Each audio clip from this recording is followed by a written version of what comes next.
Ladies and gentlemen, thank you so very much for attending our service for Lemmy. We are going to begin momentarily. Therefore, I ask that you please do return to your seats at this time.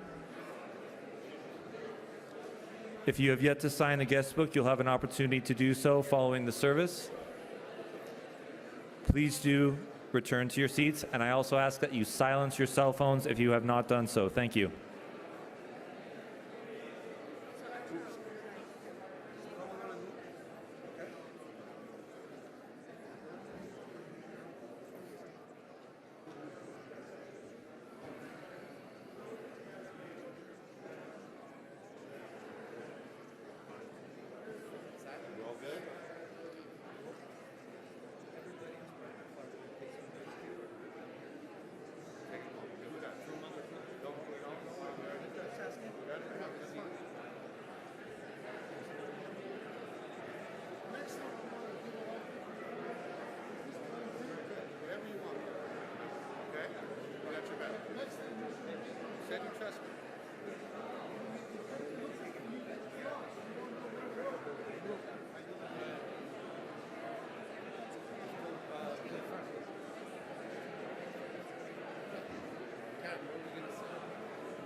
Standing on one. Yeah, right. So I'm going to take pictures. I'm going to go over there. Cheryl, we're good?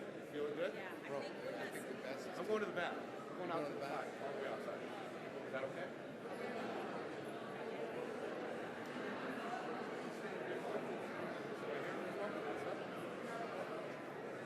Let's take a quick look real quick at flowers. What do you think? we couldn't take pictures with nobody in the way.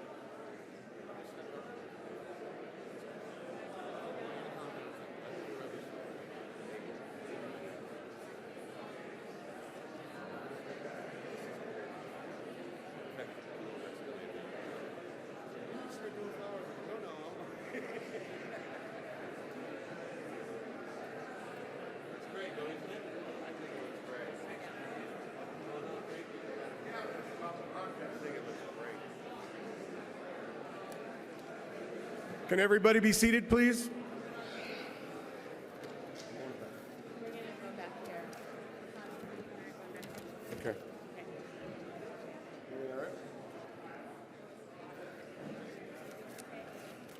What?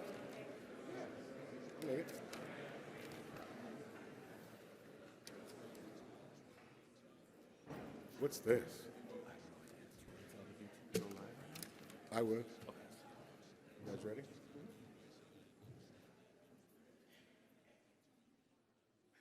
Who are you? Get out of here. Throw him out. Mick, where do we have? Well, squeeze in here up front. Throw Triple H out of here. Go on. Good afternoon. I'm Todd Singerman, Motorhead's manager, and on behalf of the Kilmister family and the Motorhead family, I'd like to welcome you to the celebration of our dear friend Lemmy Kilmister. It's really wonderful to see many friends and friendly faces ready to remember and celebrate Lemmy's life. We all know he wouldn't stand for anything formal or somber, and we all know how he hoped to be remembered very warm. And Lem, believe me, it's warm. Since I first met Lem back in 1991, I can't begin to put into words what a great man and great human being he was. Damn, I hate using the word in the past tense. We have many people, many thoughts and memories, and we will do our best to get everybody to express their sentiment about Lemmy. So with that being said, why don't I call up Paul, Lemmy's son, and we could start. Paul? There you are.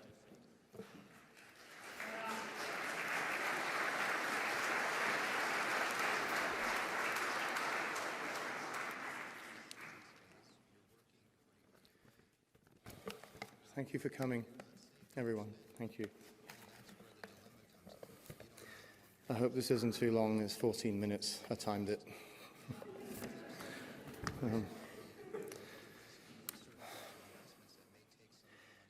I had a feeling deep inside my father felt something was wrong back in August when I went to see him perform at the Shrine in downtown Los Angeles. He looked more frail than he did the previous time I saw him, and his shaking hand was more pronounced. And when he spoke, his voice was softer. But the moment it came to showtime, his uncompromising grit and unyielding determination kept him performing at full beam. And I knew nothing was going to stop him, not even at this point, from getting up on stage and doing what he loved to do most of all. That's what kept him going. He wasn't about to go home and give in to any pain he was experiencing, no matter how serious. We'll probably never truly know how much pain he was in because he never complained. That wasn't his style. He was no cop-out, and he wasn't about to become one. He chose to give his fans every last drop of himself those last few months instead.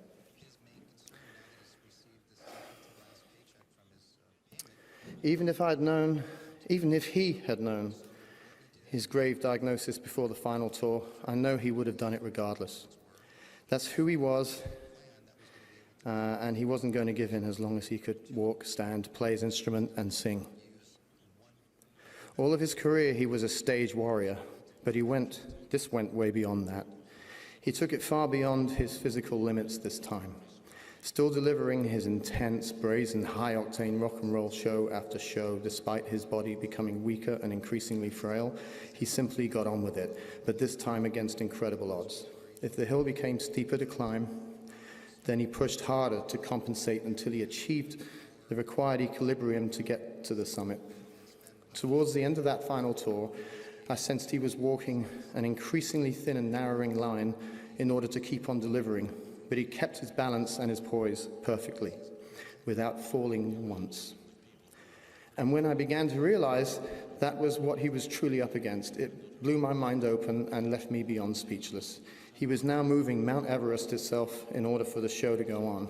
Even after receiving the shocking news of our close friend Phil Taylor's passing in November, which would have been a devastating blow to him, and it was, he still continued to deliver the goods, and the show went on regardless, telling the crowd, "This next song was written before you were born." And he loved you all more than he loved himself. He loved his lady Cheryl, he loved Phil, Mickey, Todd, Cameron, Steve, Stefan, Tim, Laurie, Eddie, Arnie, Roger, Wendy, Shelley, Dixon, Emma, Mark, Dan, Adam, Francis, and everyone else that I've forgotten to mention now. He loved us all. We were all his extended family, and he was loyal, the most loyal man we ever knew and will ever know, and he gained our loyalty in return. He wasn't just a musician and a songwriter. He was a figurehead like no other. He showed us how to be true to ourselves by always sticking to his guns, and he never lost sight of that. Never for a single moment. He set the bar. There were no attempts to be commercial in order to cash in on a wider audience during a career slump. It wasn't about making more money for him. It was about keeping it real and authentic, regardless of any outcome. And there was no pause button or going on vacation after a grueling tour. He never liked swimming pools anyway, or golf courses, theaters, or even discos, for that matter. You would be hard-pressed to find a photo of Lemmy standing around in a disco, even despite his admiration for ABBA and the Bee Gees. Performing was everything to him. It gave him true purpose and meaning, and kept his mind, body, and soul together, especially in his final months. That was his idea of a yoga practice, his version of exercising or of working out. It helped any pain or discomfort he felt diminish, and the adrenaline rush of performing in front of the crowd is what charged his batteries back up and kept him on track. My father never had a stage persona. He didn't dress up for his shows, then change back into casual clothes when he came off stage. He was Lemmy all the time. He had style and charisma, but he definitely wasn't a poser. He just always looked that way naturally without trying. To him, it wasn't a business geared toward profit, and he wore no mask. He paid his dues for far too long to ever think or act like that. And I know that's one of the main reasons why we all loved him so much, as well as the music, of course. Motorhead's final album, Bad Magic, was not an easy record to get through for my dad. He struggled with it, but he got through it. And what's especially poignant is how much energy came from the band, and especially from my father in those final studio performances. even at that fragile point in his life. I personally would like to thank Cameron Webb for having the facility to assist my father, Phil, and Mickey in creating a fantastic final Motorhead album, In Bad Magic. When I listened to it, my dad, or Lem for you, revealed no trace of his frail health. And right after that, he went out on tour again, as he always did, once more putting his fans first. About a year or so ago, I intimated to him that the only artist who appeared to work and tour as hard as he continued to was James Brown. They both shared the same unshakable tenacity. That's what he represented from day one. Born to lose, live to win. When someone has nothing to lose, their options are limited. His only option was to fight his way out of it, whatever it was, and the struggles were many. Some of them were lack of money, or back in his earlier days, waking up on someone else's mattress somewhere in the same clothes again. Living in squats in West London, his father's unwillingness to support or even approve of his decision to have a career in music, the unacceptable idea of being trapped in a dull, grey existence, the notion of failure or rejection as he had experienced on a few occasions. None of those things were going to get to him. And ultimately, increasingly severe illness, along with its sudden and unwelcome fragility, he consigned it squarely to within the final 2 weeks of his incredible life after fully completing his final European tour. He wasn't a religious man, and praying for a miracle was something that he would have viewed as a delusional act. But he was profoundly spiritual. That and a very strong sense of unique sarcasm and his own very special brand of ironic northern humor kept him laughing at it all. When I would drop by and visit him, and if there was a new Motorhead album in the works, he'd put it on and play it to me in its entirety, quietly singing along to it while sipping on a Jack and Coke. "Hi, Paul, grab me some ice with you and get yourself a drink while you're at it." Then he would offer me a pair of headphones or put the album on through his TV speakers. I miss it so already. And when he put on some rough mixes of a new Motorhead album, you'd better keep quiet and listen. He never tolerated anyone talking over music, especially his. It really irked him. And I don't know about you, but it annoys me too. Dad and myself never understood those who might put on music in the background at a cocktail or a dinner party and then small talk all over it. He disliked formal events like that anyhow. You know, music isn't a background thing, he would say. You'd get a loud shh from him with an endearing yet stern frown. And if Cheryl's little Maltese dog Tutu started yapping over it, he'd gruffly yell, "Shut up, or I'll get that broom handle, shove it up your ass, and use you as a mop."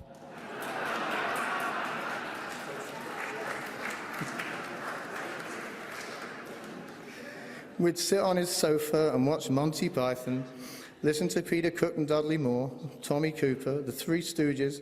Maybe he'd read some Spike Milligan or show me his own hand-drawn cartoon strips and doodles, which were brilliant.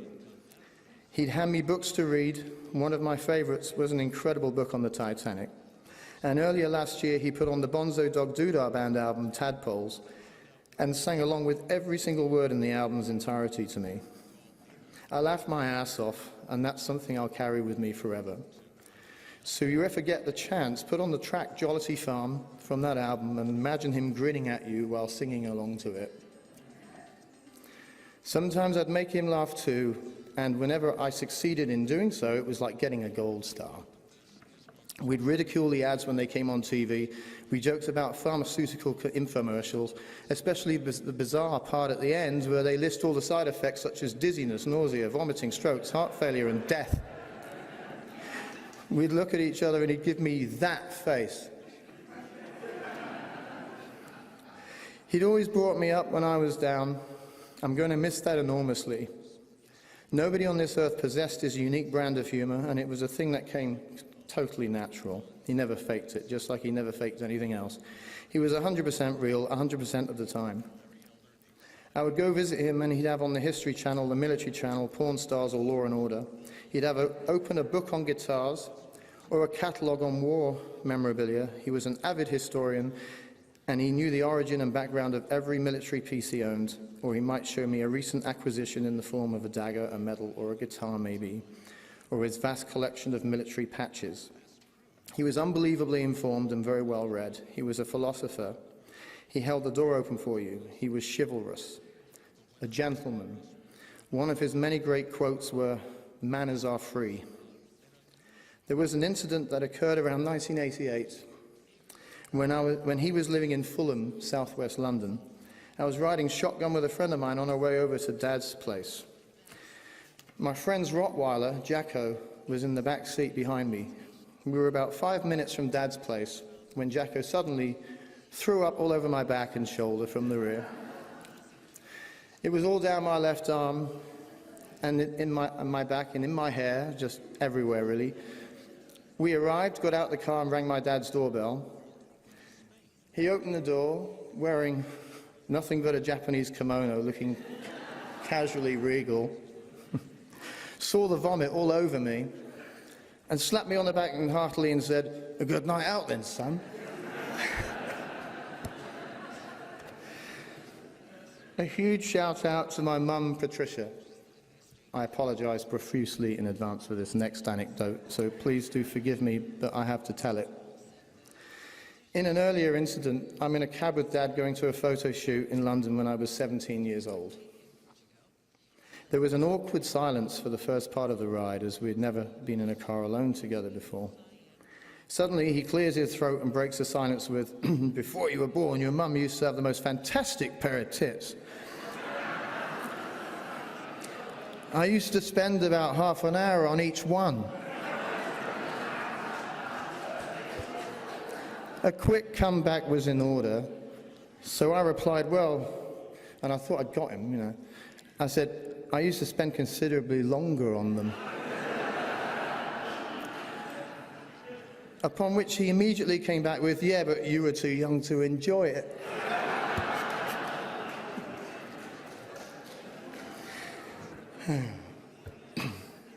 And the time when my marriage broke down, devastated, I went down the rainbow instead of drowning myself in my sorrows at home, and saw my dad for the first time since the marriage had collapsed. Sitting on his throne at the end of the bar, I told him, "My marriage is over. She went away to India and got pregnant to a Norwegian guy over there," to which he immediately handed me a tall glass of Jack and Coke and grins, "That was a close shave, son."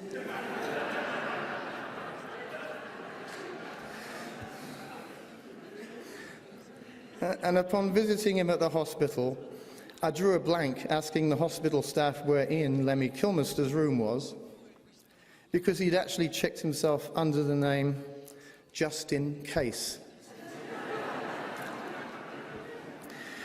And more recently, a year or so ago, the occasion he told me about how he imagined the pallbearers to be carrying his coffin.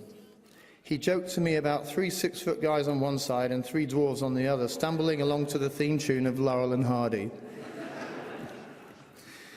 He was not a conventional father. He wasn't around when I was growing up, but I never once felt betrayed by him over that. I never once harbored a shred of blame against him for it, because he was truly a free spirit, and I recognized that in him from the first time I met him, when I was 6 years old, on a cocaine deal. I wasn't buying it. He had a definitive goal. He knew exactly where he was headed, and in order to fulfill that goal meant that he had to keep his eye on the prize. He never compromised on that, not once. He removed every obstacle in his way through his sheer willpower and frenzied determination. He made huge personal sacrifices, and it did get to him. He may not have showed it, but you could occasionally sense it.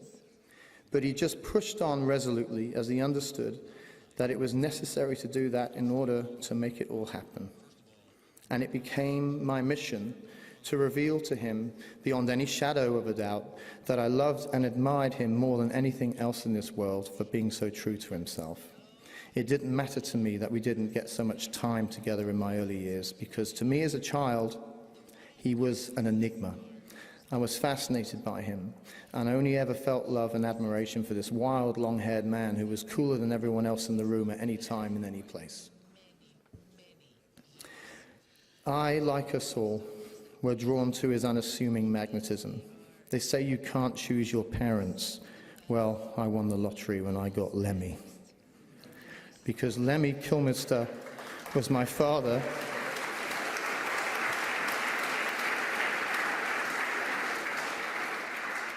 And he always will be, and nothing can ever change or alter that fact, and I would not have it any other way. You were perfect, my one and only ultimate rock and roll daddy.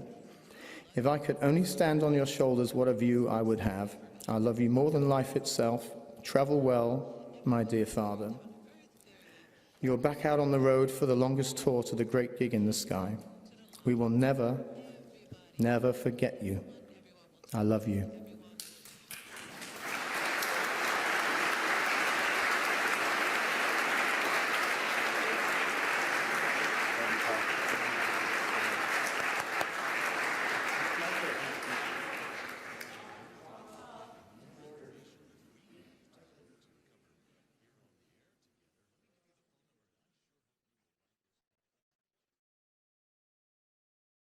All right, we're going to call up our next speaker, Mickey D. Ready?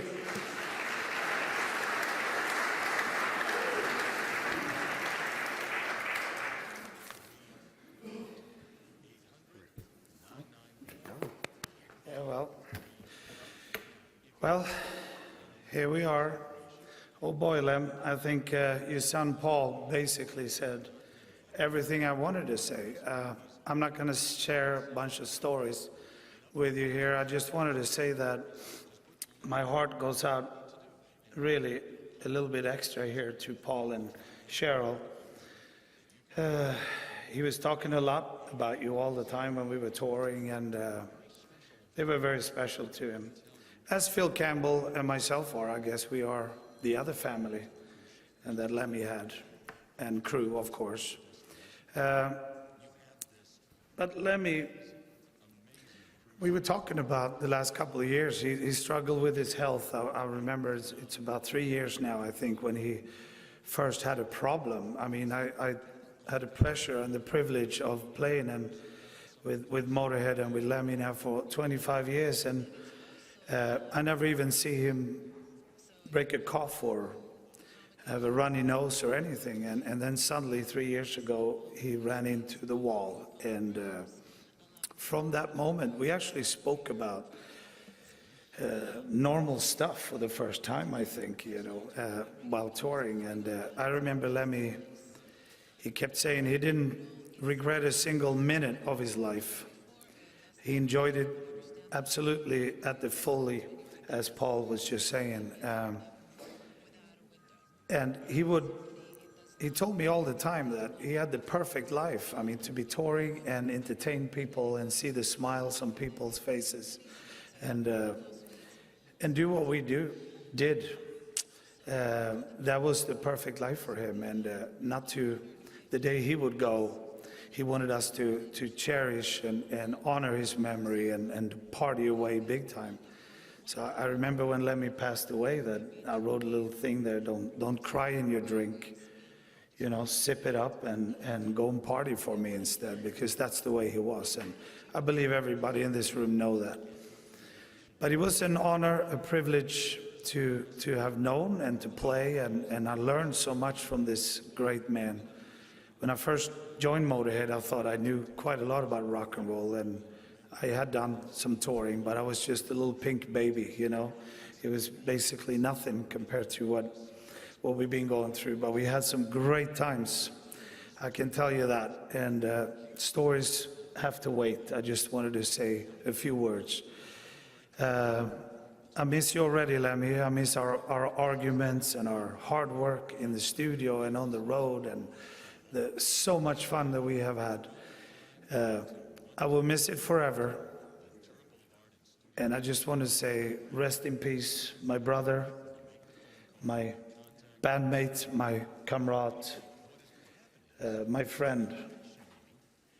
And I wish the whole world actually could get a small piece of what I know about Lemmy, that would actually help everybody to go through this hard time, I would say. If you just felt him a little bit, as we do, probably everyone here in the room, it helped me a lot, knowing that he was the man that he was. So thanks everyone for coming, and try to take it a little bit easier, Lem, on the other side. Rest a bit. He does have a band there now. I mean, Taylor unfortunately left, and Versal a while ago. So maybe they are writing some new tunes. I don't know. Hopefully he is. And Phil Campbell couldn't be here, unfortunately. So I have to say hi from him as well. And yeah, that's it. Thank you very much. And rest in peace, Lemmy. See you soon. By the way, this is from Phil Campbell. He made sure there's a line down there, and that's supposed to be speed for Lemmy too. He made sure he had a mirror and the whole bit. So, do it up, Lem. All right, Nina and Jim. These are very good friends of Lemmy's from Berlin.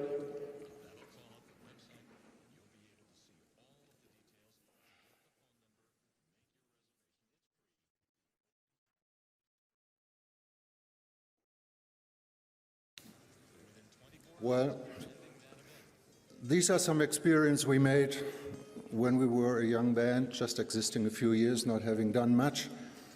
We received a phone call in the middle of the night from Todd asking us, can you be on this tour starting in 4 days, because the regular support band, we are not sure, it's like metal techno, and I don't know if it's good for our audience in Germany, and it would be cool if we would come and play together with them as well. So we did, and packed our stuff, went to the first town, Stuttgart, did sound check, and on the way back I passed by Lemmy and he said, oh, there's something going on. I said, yeah, it was really quiet. I mean, our sound check had the same volume as my stereo in the living room. Let's see what we can do about it, he said. So we did the show, everything was great, and Hobbs, the sound engineer, told us what happened. They placed from the Motorhead crew 2 people left and right from the sound engineer who was supposed to do our sound, moved his hand away from the master fader and put it on full volume and said, if you touch this, we're going to put you away from the board.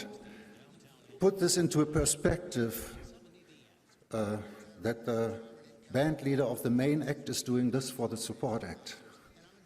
And when the tour was over, I asked Lemmy, look, next day we are starting our tour supporting Alice Cooper. And in Germany, what we do, we don't know these people. Can you write a recommendation letter? And he said, sure, give me a piece of paper. And he wrote down, dear Alice, your usually good taste let you choose my friends, this band. And the singer Nina, I hope you treat her well, otherwise she would bite your head off. We showed it to Alice, and he laughed and said, put this into the Lemmy case. On the last gigs, I went to Lemmy and thanked him for letting us play on his tour.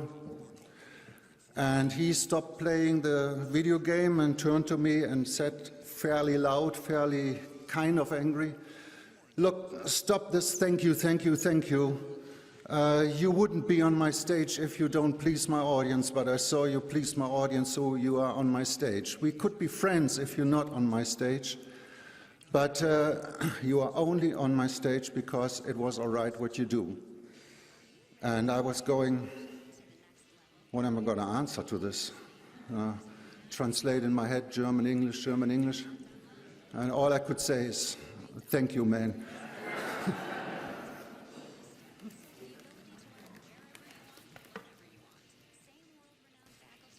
All right. 1992, Lemmy and I met the first time at the Concrete Foundation Music Fair here in Los Angeles.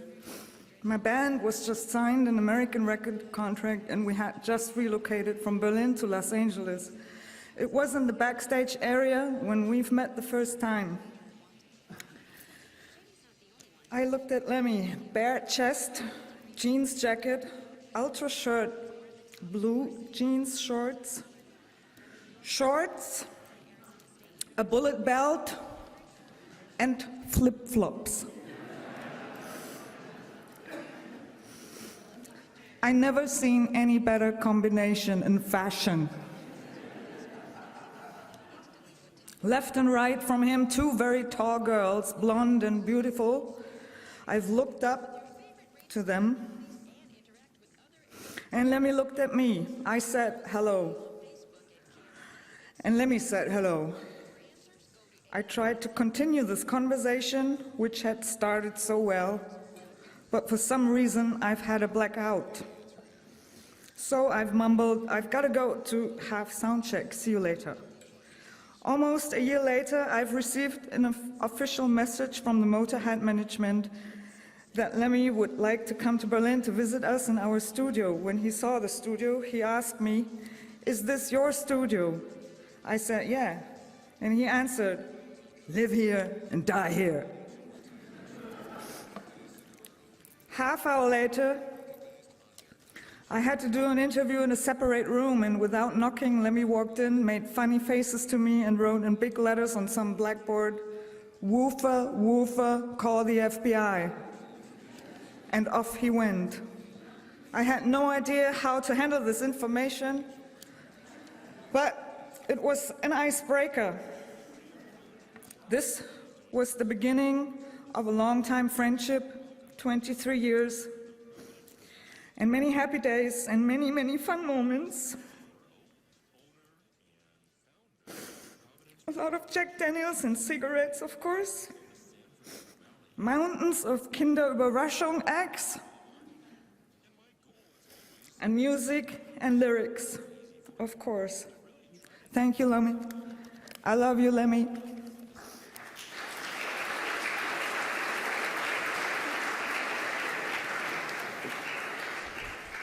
Jim and Nina from Skew Siskin. I'm going to skip a little and move around a little if you guys don't mind. Bob Kulick. You here, Bob?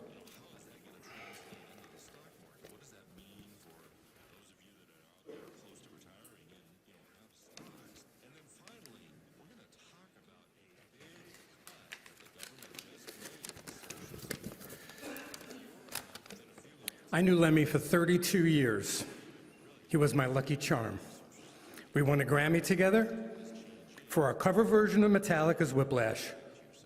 And together, we did the theme of themes for superstar wrestler Triple H. We did many other fun and memorable recordings as well. But most of all, he was my friend. Lemmy Kilmister was a man who exemplified the qualities that we all most admire. Integrity, a man who lived the axiom, "This above all, to thine own self be true, and as it must follow, as the night, the day, thou cannot then be false to any man." Passion, he was a musician's musician. He didn't care about the money, he only cared about the music. And a student of it, he gloried in it, he lived for it. He was as much a fan as he was an artist. Honesty. If you asked him what he thought of something, he'd tell you what he really thought. No political agenda, no patronizing, no bullshit. And as he would sometimes say to me when I'd ask him, "What do you think of that?" "It's crap, rubbish."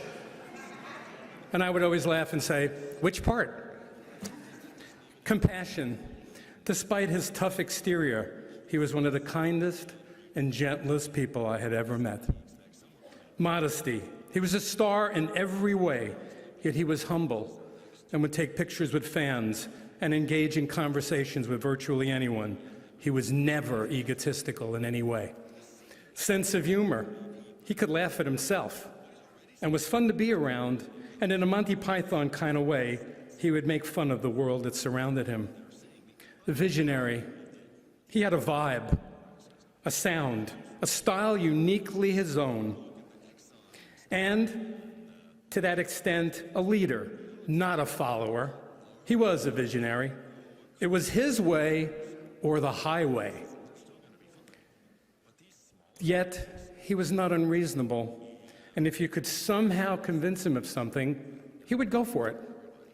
I'm proud to say I knew a modern-day pirate, a genius, a legend, a man we all wished we could be. Rest in peace. The human race is a far worse place without you.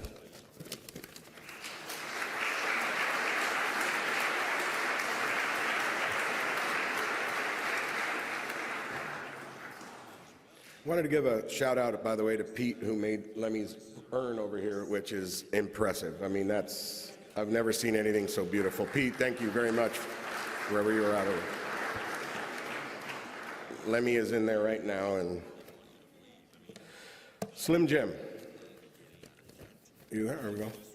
This is as you know, Lemmy played with Slim Head Cat, and the smile on his face when you guys would play together was enormous and amazing.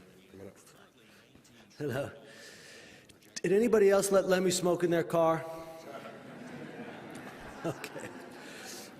But he always kind of asked first, which is because he was a gentleman. That's the thing that I want to really point out about the guy. He was a gentleman. I never saw him rude or inappropriate to anyone. And we were in a lot of places where that's the norm. Dressing rooms, airports, planes, vans, rest stops, everything. I never saw him rude to anyone, to a fan. I never saw him inappropriate with a woman. He was always very, very gentlemanly, very in his own way behaved. And I see him as an English gentleman as much as I see him in any other way. And I see him as a unifier because we look out and there's heavy metal, there's hard rock, there's thrash, there's punk, and I like to represent the rockabillys. And Lem straddled all those fences, and I never met a fan of music who didn't understand and get what he was all about, because he dug it all. One of the first nights I ever met him, we hung out and listened to Gene Vincent BBC recordings that he had recorded off his radio onto a cassette, and was very happy that he met someone that could relate to it, and we sat up all night playing chess and listening to Gene Vincent records that he had recorded himself. And I just want to say that he was the last of a breed. I don't really know anyone quite like him, but he was the last of the Mohicans for sure. And I'm honored and also happy that I knew the guy in the way that I did. So let's enjoy his legacy. He was a very good guy at the end of it all. Thanks.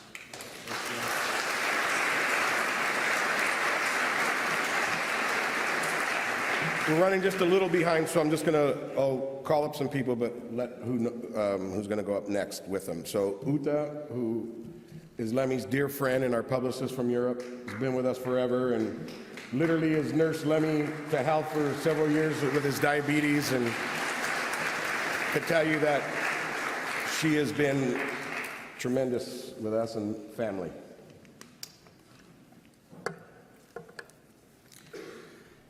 I hope I can do it.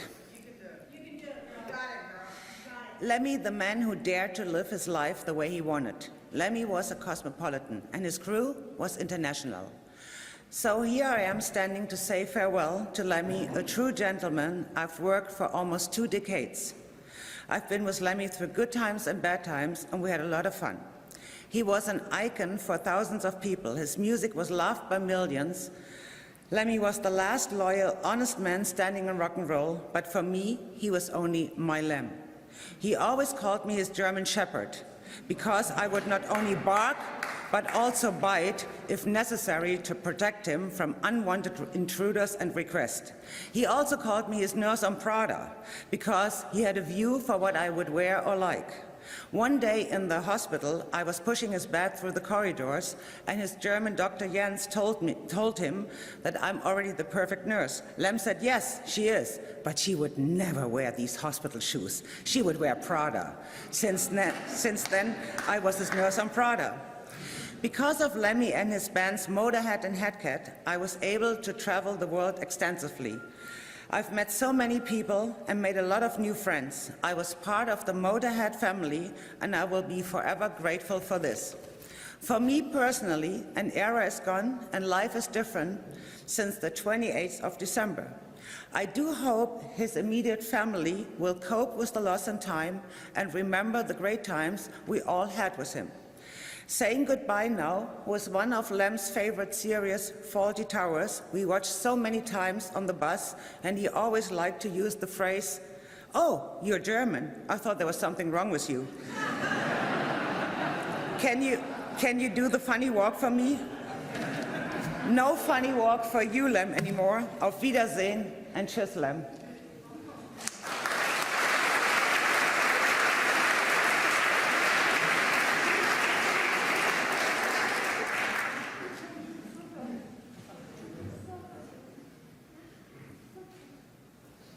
Okay, I'd like to call up Lemmy's assistants, Ian and Dixon, if you're both of them.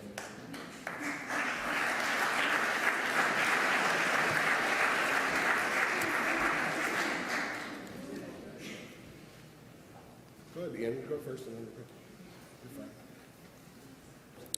you're fine. Hey everyone, I was Lemmy's personal assistant on the road for the last 3 years, which were the hard ones, I think, maybe. And he was always extremely polite, as everyone's already said, and most of you know that anyway. And I thanked him one day for never telling me what to do. He always asked. He always said please and thank you. And he said, well, we're supposed to be friends. And we became friends pretty quickly.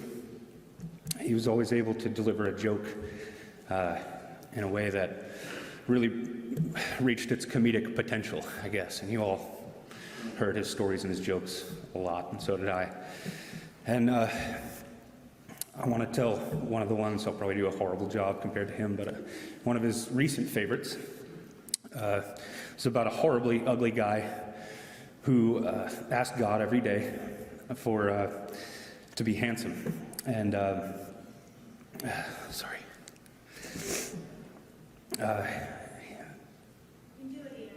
Sorry.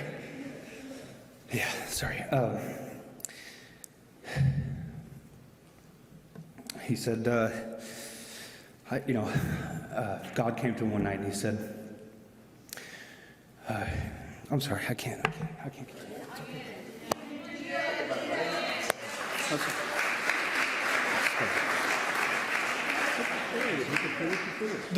The rest of the joke goes, I'll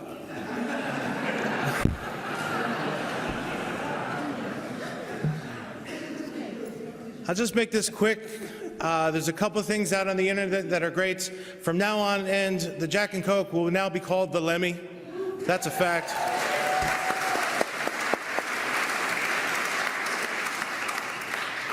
They discovered a new element, a heavy metal element. It's in petition to sign it. They're going to call it the Lemmium.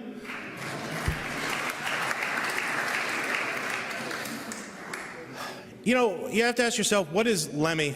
Who was he? He was just a friend. Yeah, he played bass. Yeah, he was a rock star, but he was a friend. He was literally the guy who would take his shirt off his back for you. He would take the last smoke and give it to the last guy. He would literally take $5 out of his pocket to give to the homeless, to everybody. He was a father. He was a brother. He was a fucking good guy. And I'm gonna miss him. He was really close to me. And on the day he passed, he was tapping his foot because he always wanted to be his last gig on stage. He never wanted to disappoint the fans, ever. And he was tapping his feet, and I swear that was his last gig. And to me, that was endearing. Love you, brother.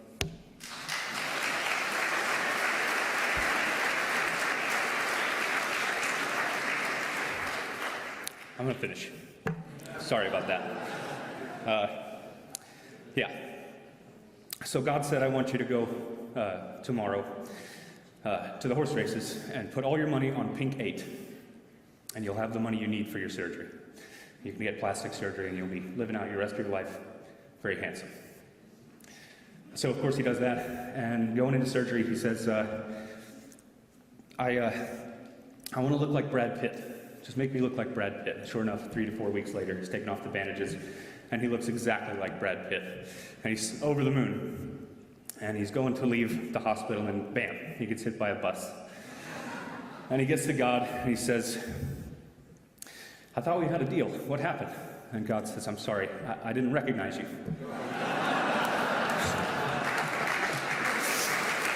I'm sure that whoever he is, he's fully recognized, and nobody doesn't know who Lemmy is. So, Godspeed, man. And he would say, thank you, very glad.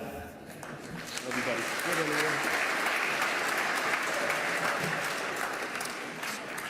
Scotty. This is one of Lemmy's best friends, and when Lemmy would be off tour, him and Scotty would hang out all the time here at the Rainbow.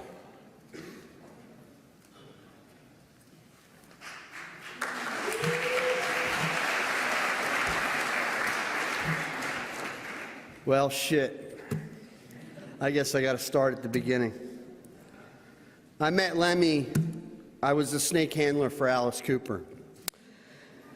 And 98 August, Alice was playing the House of Blues on Sunset Strip 3 nights in a row. And on the first evening, it was just me and Lemmy standing at the bar. And I went up to him and said, hey, you're Lemmy from Motorhead, aren't you? He's like, yeah. And I'm like, I just wanted to, I didn't want to bug you. I just wanted to thank you for your music. I ride a motorcycle for a living, and it's great driving music, at 80 miles an hour down the freeways. He offered me a drink and offered me a cigarette, and it seemed like for the next 3 nights we were pounding around together. Well, the second night, my snake, when she got on stage, she shit right on Alice Cooper. So I go running past Lemmy, and I'm headed backstage, and I'm thinking, I'm fired, And Lemmy's like, what's wrong? And I'm like, you didn't see my snake just shit on Alice Cooper. And he roared. He laughed so hard. Oh, God. We always, to hear him tell the story of that night was pretty hilarious. I don't think I could tell the story any better than him, but from then on, I think I rode him to the Rainbow after that gig on the back of my motorcycle. Here I had 2 snakes on the back and Lemmy wearing a police helmet. So we arrived to the Rainbow, and I have an 8-foot python in my jacket. And we walk in there, and right past the fireplace, my snake decides to come out 3 feet over my head. People are screaming to get security. And the security guard goes, I know you're Lemmy's friend, so just take the snake outside, and I'll let you right back in, So that was my first experience meeting Lemmy. And when I got back to his place and saw his collection, I was like, I'm finally home. I've met so many awesome people. All his friends and fans became my friends. Doro Pesh, I got to meet Doro Pesh. For so long, I wanted to meet you, Doro. And, finally Lemmy took me to Vakin 2014, and I was able to meet Doro. He took me to concerts, took me to Metallica. I got to meet the guys from Metallica. And all Lemmy could talk about when we were back there meeting him was, you should see this guy's helmet, I made the dragon helmet in the movie, right? But we would sit on the couch for hours, and I don't think I've had as many conversations about hours about the stretchiness of fabric. It had to be the right stretch. That's not stretchy. This is stretchy, you know. Like, are you kidding me? That's stretchy. Well, I don't like it. Take it back. But never had an argument, never had one crossword. You know, we would leave the studio, and he would be on the back of my motorcycle, flying down Sunset on our way to Crazy Girls or Jumbos, or you know, and we had a lot of good times in the studio and strip clubs, we were always the last ones to leave. They'd be closed for hours, and me and Lemmy would still be there shooting pool with the strippers. So, and it was like that wherever we went. We were, you know, it was like he was treated like gold, you know, and he treated me like gold, you know. So many times we'd go to Vegas on his birthday, and, you know, we believed, I know him and me believed the same thing, that if you die around your birthday, you know, it's just meant to be. You know, it's the way it's supposed to be. It's checkout time. Check in on your birthday, check out on your birthday. So when he passed away, I wasn't shocked. I was relieved knowing that he went when he was supposed to go. He was done touring, and that was it. When he's done touring, you're going to have to bury him, you know? So, Godspeed, Lemmy, you know? Thanks for everything. He gave me hats, he gave me daggers, you know? Gave me so many funny instances. We would always laugh and joke about Scarface, you know, like, hello to you, man. You got a bag for a belly. You're eating this fucking shit, looking like these mummies. He loved that shit, you know? And Blazing Saddles and Young Frankenstein, you know? Frau Blucher, you know? He was just a joker, you know? So here's to you, Lem. I'm sure I'll see you in my dreams. And have a good time up there. Thank you, Scotty. Take care. Wow.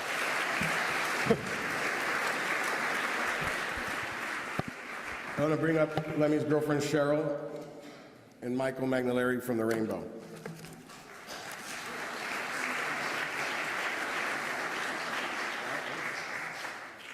I'm not going to take long. Just don't do that one. I just want to say to you, Lemmy loved me, but his greatest love was his fans and his music.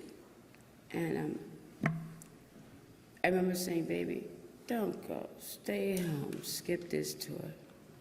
And he said, baby, can't. I love my fans. He never raised his ticket prices because he always thought that everyone should always be able to afford to go to a Motorhead show. It wasn't about the money. It was about his fans.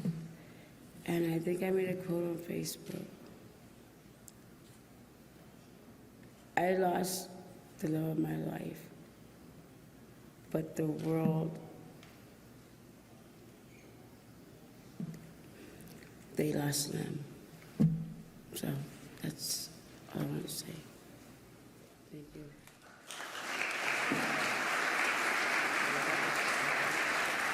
Just want to say rest in peace, my dear friend, to a wonderful historian, a very intelligent, you all heard this from his son Paul. He's going to be truly missed, as you all know. God rest in peace. And for those of you that were at Lemmy's party, Michael's the one who jumped out of the cake for him. That was a nice surprise. There you go. Joe Rambach, did you want to talk? Joe's Lemmy's promoter from Germany from way back. and one of his great friends. Thanks for coming out, Joe.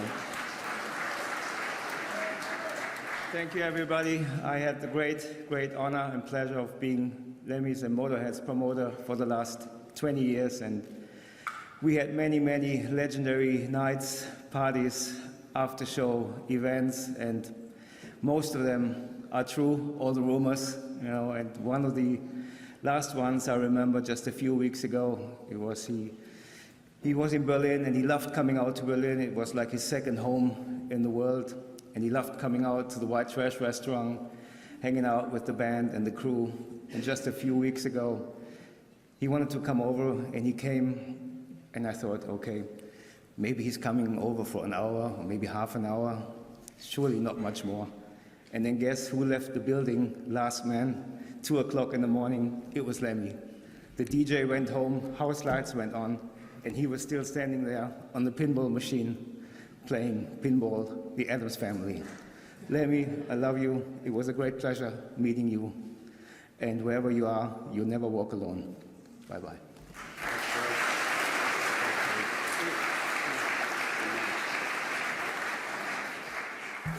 Okay, Pascal. You around? Where's Pascal? This is Lemmy's good friend, his bootmaker.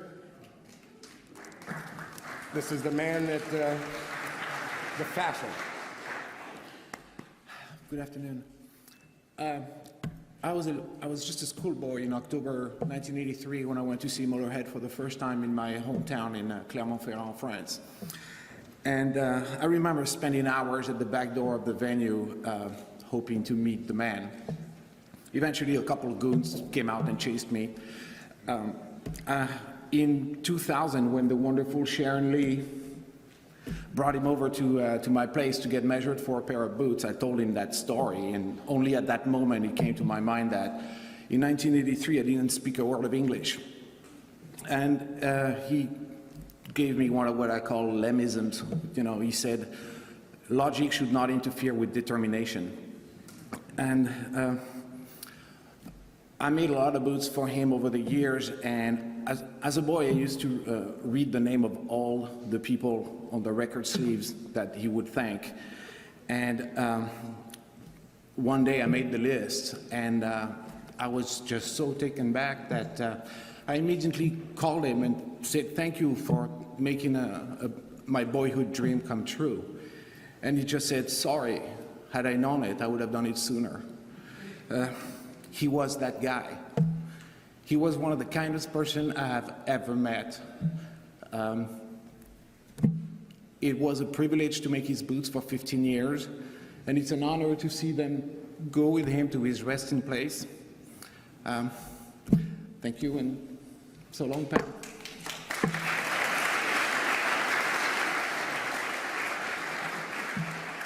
I'd like to call up Stefan Shirazi and Morat. These are two very good friends of Lemmy. They respected tremendously. And, what, were you up? Come on. Morat's over here. You're going to run away then, aren't you? Ladies first? After you. All right. Okay. This is not scary at all. Remotely. Like everyone else here, I'm feeling completely overwhelmed because we're not just saying goodbye to a dear friend, we're saying goodbye to an icon. I've spent pretty much the entire week wide awake thinking what I'm going to say about him, which is kind of ironic because if you hung out with Lemmy, you'd spend the entire week wide awake. I'm sure you're all aware that he had a completely absurd sense of humour. So I did think of getting up here and just talking about the wrong person for a couple of minutes and talking about someone called Arthur and his love of beekeeping, just because Lemmy would think that was really funny. And then I went through my phone because I thought, well, I'll tell them one of Lemmy's jokes, because I'm sure you all know if you had like a cell phone, once he finally got one, he would text you all these ridiculous jokes at 3 o'clock in the morning because he forgot about the time difference. And I could find one that was suitable, all the rest were filthy. And I apologise, because it's terrible. 2 peanuts were walking along the road, and one was assaulted. It's not mine, it's his. So instead of making a further fool of myself, and I know there's people watching around the world who wish they could be here, I snuck this in, not knowing, of course, that Lemmy would, you know. Cheers, Lemmy, we love you.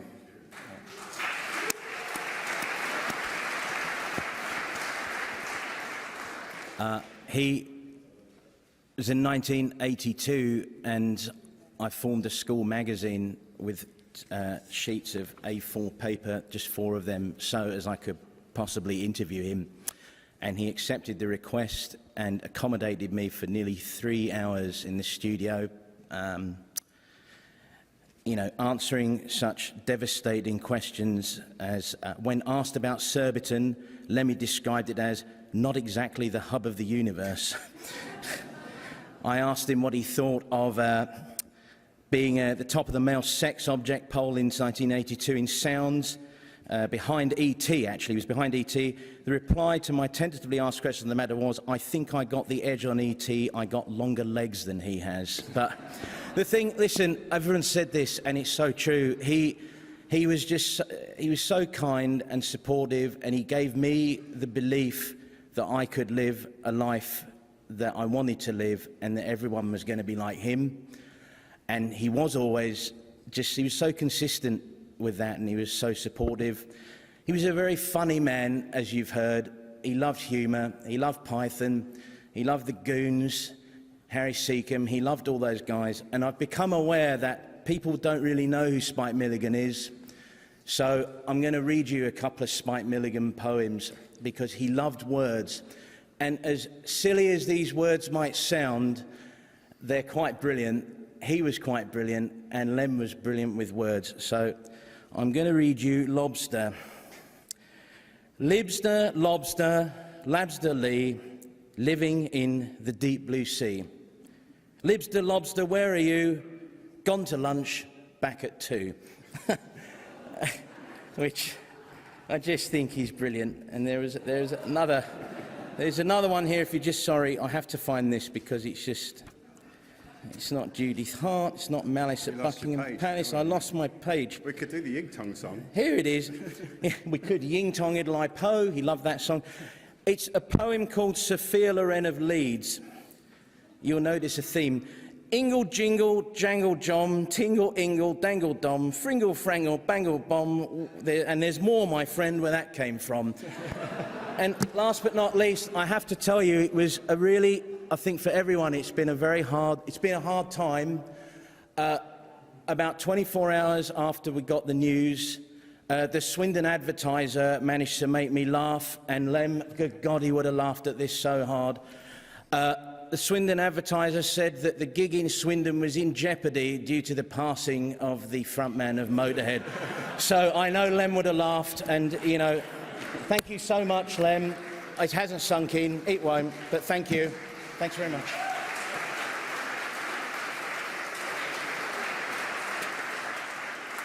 Donnie and Marie. You guys look like a good couple there. Matt Sorum.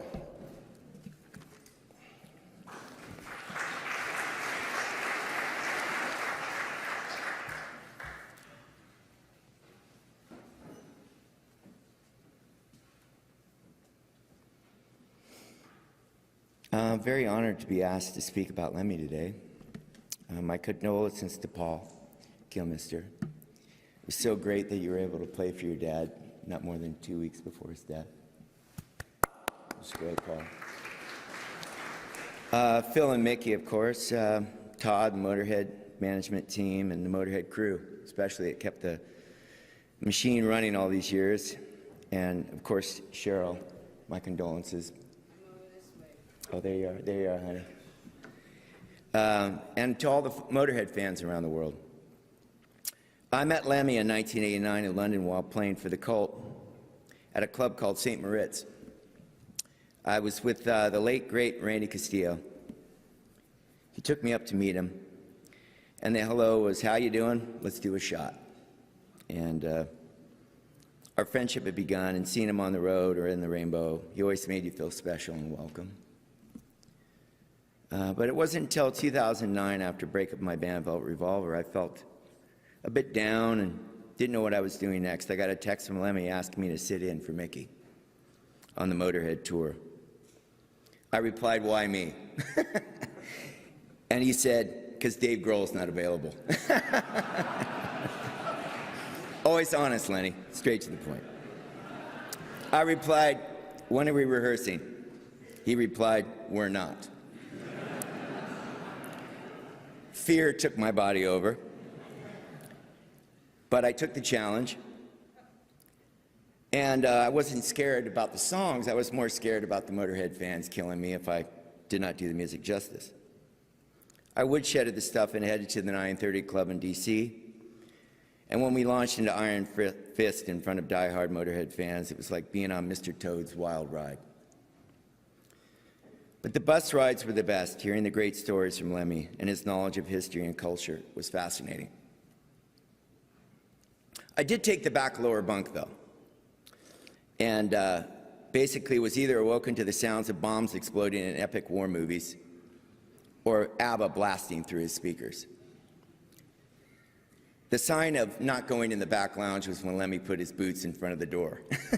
That meant some shenanigans was going on. Do not enter. I want to thank Mickey for letting me sit in that drum stool, because those memories will always be with me. It was an amazing time. Thank you, Mickey. And thank you, Phil. His hard exterior had a gentle side. He loved Eddie Cochran, ABBA, and the Beatles. And at the end of that short tour, I felt like Shoeless Joe Jackson in Field of Dreams, and I could have just walked off into a cornfield. My life was complete. I played with Motorhead. I will always cherish those memories. Many people say Lemmy is God. I believe that. I do. I truly believe God uses people as vessels to share his message. When I got that text from Lemmy to play, it was a God shot. It said to me, everything is going to be all right. Forge ahead, take no prisoners. Lemmy's life was built on integrity, and Lemmy said, I quote, "Integrity is everything to me. I will not die ashamed. I will live on my deathbed knowing that I gave it my best shot, and everything else is meaningless to me." He taught me to never give up and never let anyone bring you down. And to all the naysayers, they can just fuck off. He gave us something to believe in, a place to call home. And once you entered your family, you were part of the Motorhead family. Lemmy wasn't afraid to die, and he lived his life exactly how he wanted. Lemmy said, death is an inevitability, isn't it? You become more aware of that when you get to be my age. I don't worry about it. I'm ready for it. And when I go, I want to do what I do best. If I died tomorrow, I couldn't complain, because it's been good. I'm glad I knew you, Lemmy. Goodbye for now, my friend. Thank you.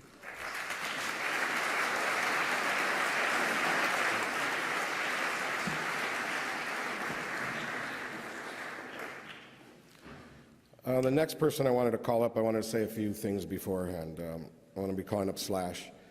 And if everyone recalls when Lemmy had to end up getting a defibrillator put in, Lemmy really had some hard times with that. And to be honest, he wasn't sure if he would be able to continue doing what he's done all his life, and the way, to be able to put it out at 110%.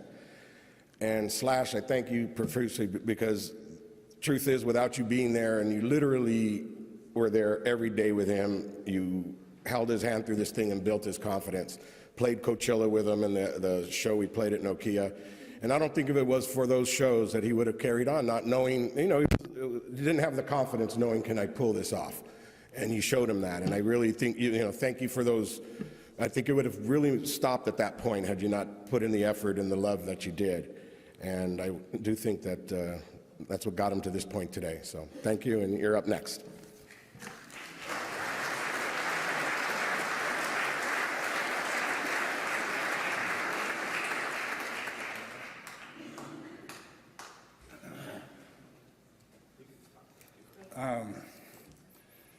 Yeah. I'm not real sure what to say here other than Lemmy was somebody that I just feel so honored to have been friends with. And I met him at a time when Motorhead was one of my favorite bands, and a couple of us from Guns N' Roses in '87 we were in London for the first time, and got invited down to Motorhead's studio to meet the band. And I was really fucking intimidated. I was like, you know, this guy who had this image of being, very hardcore and so on and so forth. And we, of course, had that sort of hardcore image, and I didn't know exactly what to expect. But I walked in and was very graciously accepted by Lemmy and company, and we headed off after the session to St. Moritz, and we've been friends ever since. And he was just such a fucking great example of, what most of my peers all want to be. Somebody who was like true to his school, had more integrity in one finger than, a room full of rock and rollers, and straight up honest, 100% loyal, and just all these really fine attributes. And a guy who had this very sarcastic and very, as it was said earlier, there's a northern sense of humor. And I just love the guy a lot, and I'm gonna miss him a lot. But, all things considered, he did live the way, his life the way that he wanted to. And I remember when I decided, after years of struggling, that I was going to get, I got sober. And the first time I saw him, and I didn't have a flask of Jack Daniels in my jacket, because that's how we used to always greet each other. He was actually very disappointed. It's the only thing I felt bad about getting sober. Anyway, so just, Lemmy, I love you, we love you, and what a fucking great example of rock and roll. And I'll always have that, and his music and his personality and all that stuff will last forever, so God bless.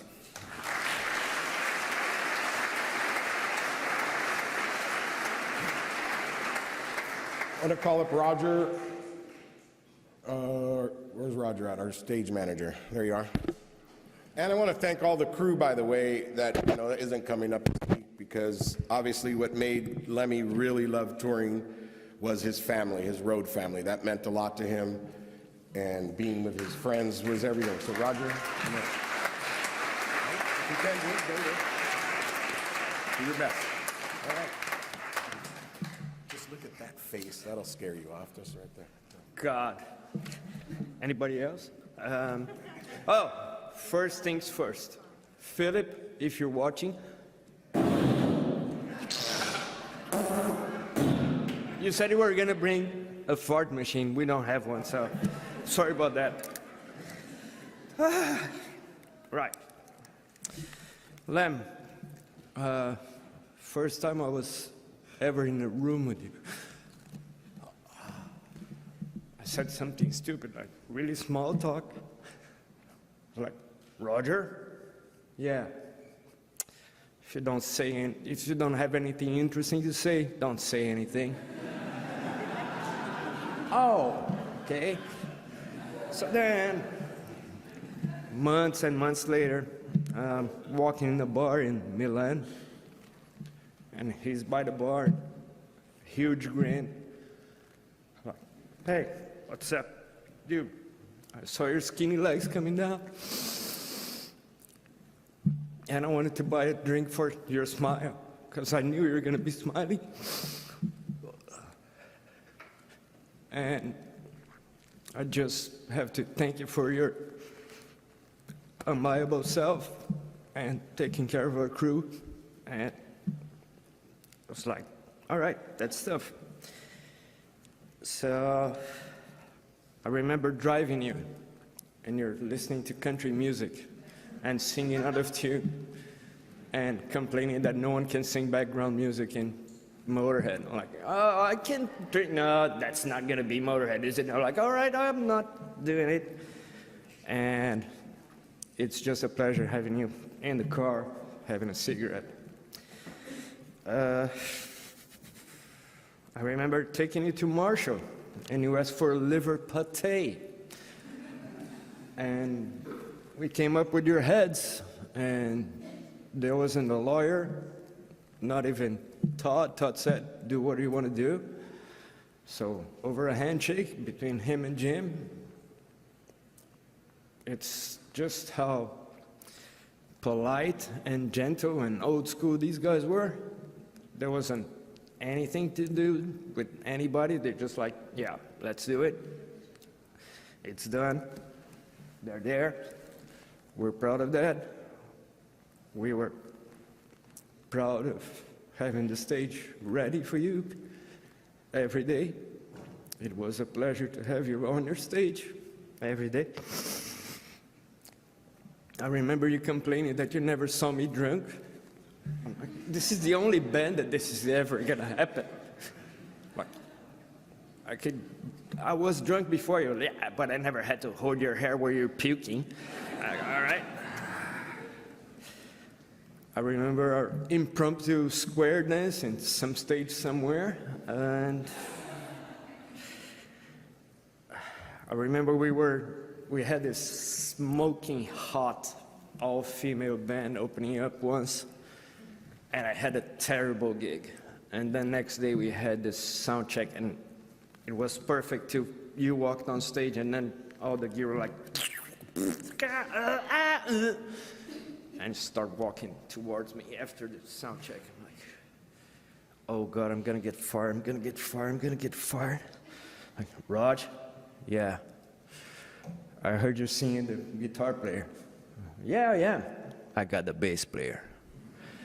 So, I'll never forget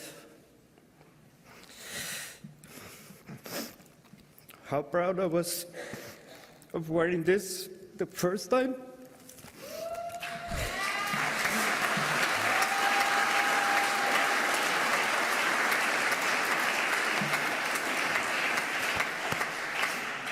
And I'll never forget how proud I am of wearing it the last time. Thank you, dude.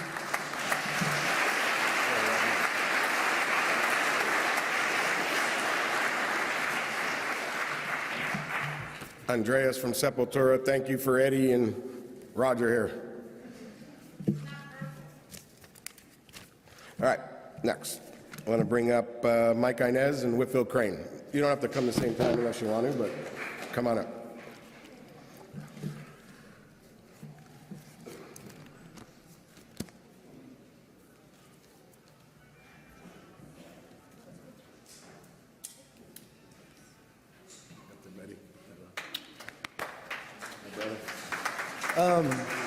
Hi. So, you know, I love Motorhead. I've always loved Lemmy. And I've always kind of wanted to be adopted by those guys. And in the last, let's say, 3 years, I'd found myself in Europe, post-tour or whatever. And I would hear that, you know, Motorhead was going on tour, so I'd devise different ways to just kind of show up to Motorhead band practice and see if I could go on tour with them. Not with a band, just with myself, and the resounding answer was always yes. So I'd go out on tour with Motorhead on a Van Hool tour bus, and the crew was awesome, and the band was awesome, and every now and then I'd jam with them, but at night, after the show was done on the Van Hool bus, the lower part of the bus was absolutely 100% Lemmy's area, and then the upstairs bus was Phil Campbell, crew, including me and Mickey D up front. So I'd sneak down every night pretty much and sit for hours with Lemmy. I'd look at him and say, hey, is it cool if I sit here? And he'd nod me with his hat and his cigarette. And he'd sit there with an iPad, and he would quiz me. And he'd play a song on the iPad very passionately, every song very passionately. And he'd be all, do you know who this is? And I'd be all, no, who is that? And he'd be all, Dave Edmunds, right? Or he'd play me like some obscure Pink Floyd Syd Barrett song, and I wouldn't know what that was either. But and then he'd like play a song, and I'd be all, that's Carrie Underwood, right? And I'd be all, Carrie Underwood, and he's all, Carrie's great. And the thing about it is each song he'd play, he'd make power chords with his body, and he was so passionate about life and music. And so to sit there with him and see his passion in music that was so genuine. I mean, he just played a show each of these moments, and he was so filled with music and love of other artists and all that. And, I'm really grateful for that. So I do miss Lemmy very much. And I also had some interaction with Phil Campbell. And so I'm going to read this from Phil. And hopefully I can find it. Sorry, I'm tripping out. There we go.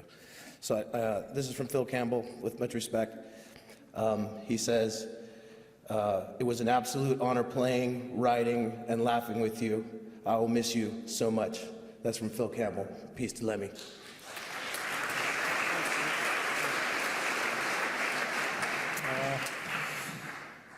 Thank you, Paul, and family, and Todd for letting me speak to invite me to speak today. I just can't get over that. That giant speed line made out of flowers is absolutely tremendous. I've never seen anything like that.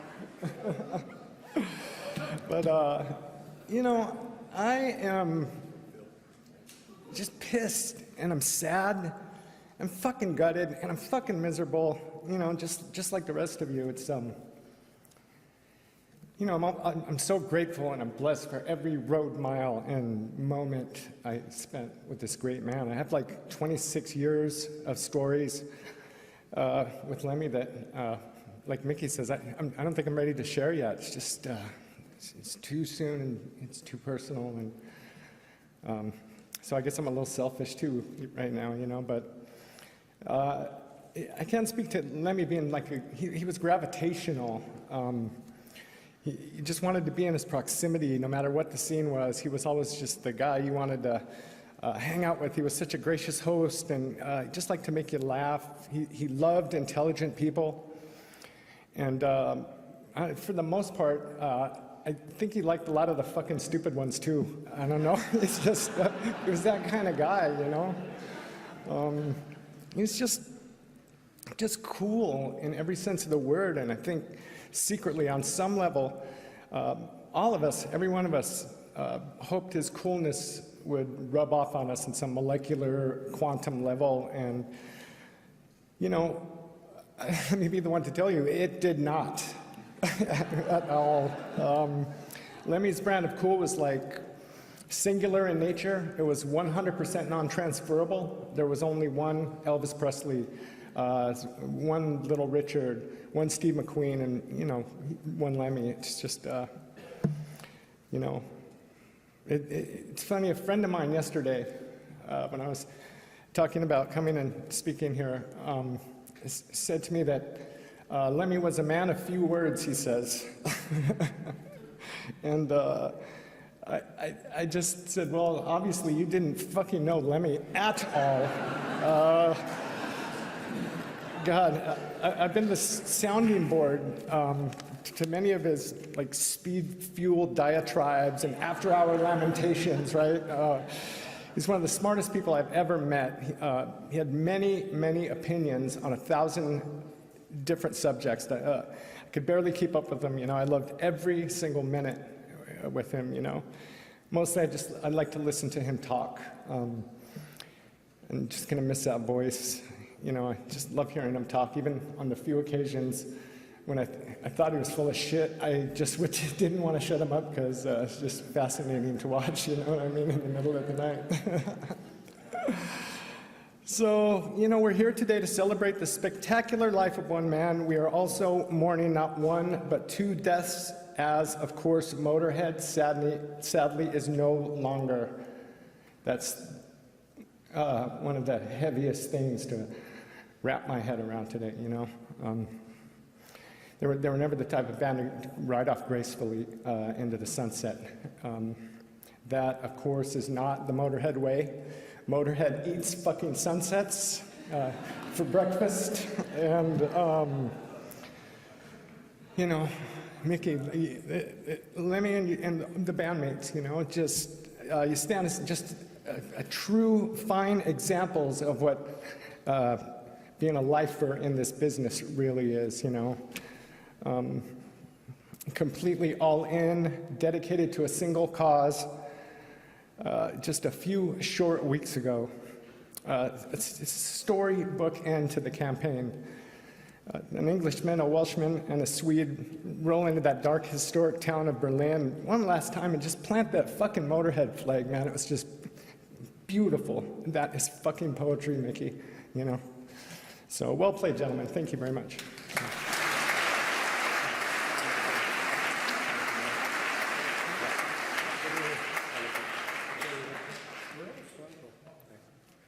Michael didn't want to tell a story, but I'll tell a quick one. And it was in '92 on the Aussie tour, where Randy Castillo and Mike wanted to come into our bus to go to the next show.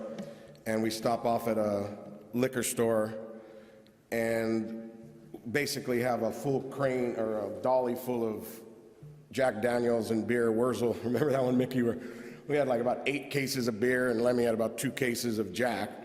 And Michael and Randy show up with their 6-pack. Remember that? We just look at them like, okay. Then they look and they go, shit, what are we in for here? That was a ride. Yeah. We're going to be running out of time soon, but I got a few more speakers. I just want to do a real quick shout out. This is dangerous to start getting into names, but wanted to thank Orica and Thomas. Orica's been Motorhead's label for, 20 years now, and want to thank you for sticking with us. Good and bad, you've been there. Barry Drinkwater, merchandise, global merchandise, thank you. Neil Warnock, Sam, United Talent, Andrew Goodfriend, Mike Monterulo, Steve Shank, and Rika from TKO, and Wendy Dio, I don't know where's Wendy at? Oh yeah, that's it, all right, that's it, all right.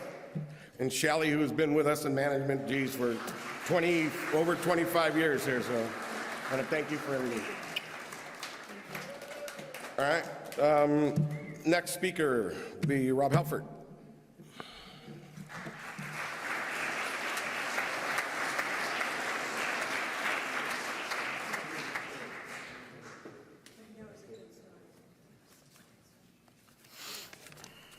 So much love. Love. Lemmy, hello everyone. On behalf of Judas Priest, Glenn, Ian, Scott, Richie, Jane and Bill from Trinifold, and Chip and Jen from Chipster PR, I'm here to include all of our love for Lemmy and Lemmy's family. Over the years, we've had so many amazing times with Lemmy and Motorhead, on and off the road. Most recently in Europe and South America. We always look forward to seeing the lads when we kicked off working together, as we knew well in advance there would be more than one Lemmy moment or a Phil King of Comedy Campbell event. Yes, laughter was the overriding emotion with the guys. And as we know, if you can't have a good laugh on the road, you might as well pack it in. On a personal note, when I was in the presence of Lord Lemmy, I always felt a bit overwhelmed. Admiration mainly. Here is a man that lived rock and roll life on his own terms. A true rock and roll maverick. His music speaks for itself, of course, and as we know, the music lives forever.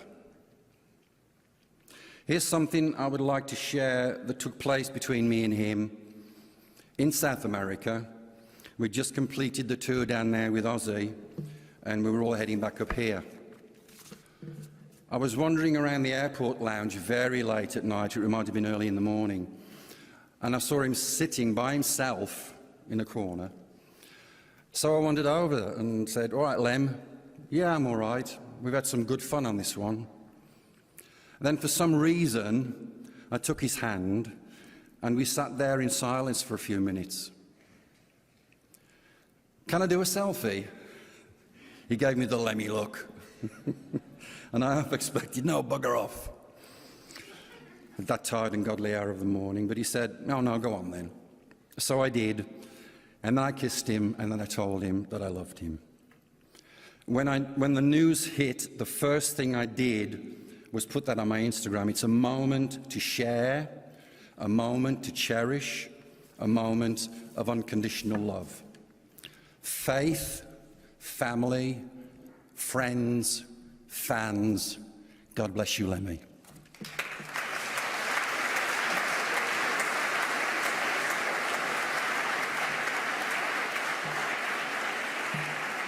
Scott Ian.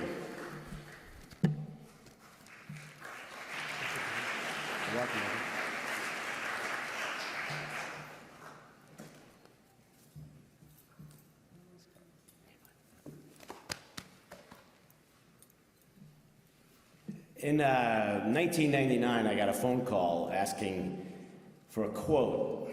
Motorhead was putting together a live record, the Everything Louder Than Everything Else record, and I guess they were looking for quotes from guys in bands that were influenced by Motorhead, and of course I was honored to be asked to do that. And so of course I get off the phone, and then I'm in like complete panic because what do you say?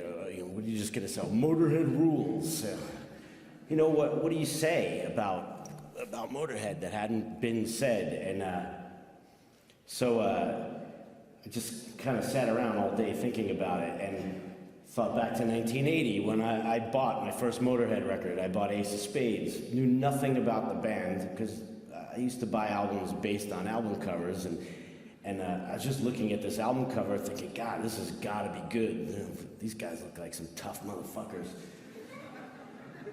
Take the record home and put it on headphones in my little tiny room in my mom's apartment, and Ace of Spades opens the record, and you're 15 years old hearing that for the first time, and fucking blows your brains out.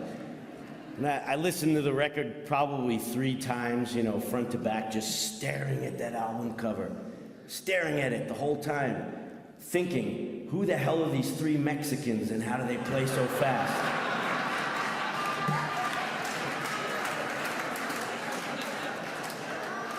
They look like banditos.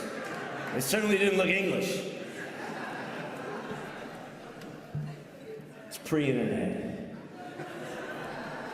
So I jokingly email that quote. Well, that ends up being the quote on the record. Turns out Lem loved it. And of course he would, with his sardonic sense of humor, and yeah, he loved it. So now, like 100 years from now, when some kid is looking at, whatever format it's in, but looking at the album cover and decides, I'm gonna pick up this record because it's cool and it reads my quote, and Mexicans, I knew that guy from Anthrax was an asshole. The St. Moritz has been brought up a couple of times tonight. I thought I was the only one who met Lemmy for the first time at the St. Moritz. Anyway, I saw an interview with Lemmy just from a few weeks ago. It was just online. It was on German television. And to quote him, he said it was Elvis who taught us how to dress or how to look. It was Carl Perkins and Little Richard who taught us how to sound. And it was the Beatles that taught us we could write our own songs. And Lemmy, it was you who taught us that we could be fucking real. Thank you.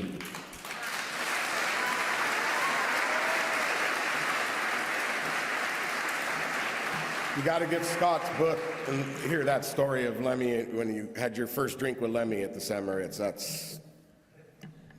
I should repeat it to embarrass you, but I won't. Triple H.